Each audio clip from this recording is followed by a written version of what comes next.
Syria. There was a missile strike in Syria. What is the lasting impact of that, do you think?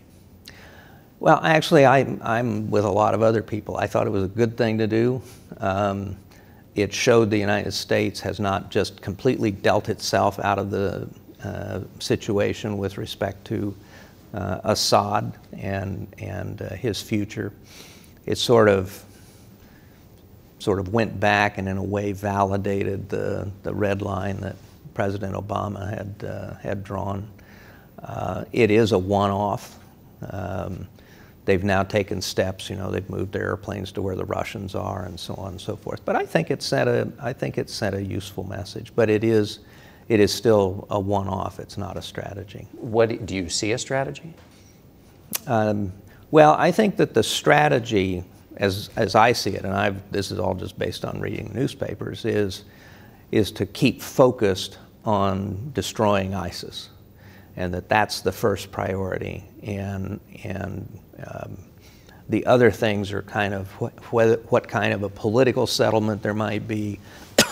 Various other things in Syria, I think, are kind of secondary to getting the job done at Raqqa and in Mosul and doing everything they can to destroy ISIS. Last question. President Trump has given the military a freer hand in operations. What are the benefits of that, and what are the possible risks of that? Well, I think that I can speak, first of all, to the benefits. I cannot tell you the countless hours I and senior officials at the Defense Department spent sort of monitoring individual soldiers and the numbers to stay within the limits that have been imposed by the White House in Afghanistan and in Iraq. It went to doing crazy things like having to break up units and send part of a unit because we couldn't get over the number.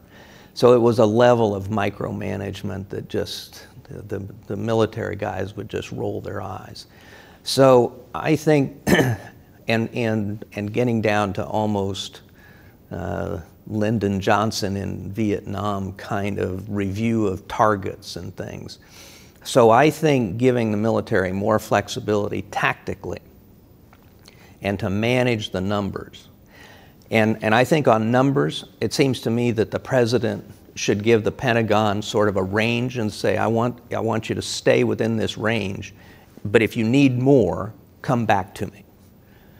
But within that, you can manage it any way you want.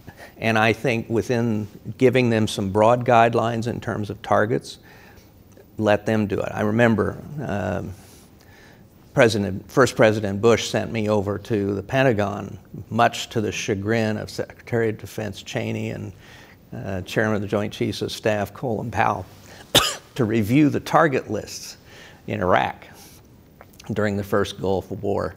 And they were really annoyed by it.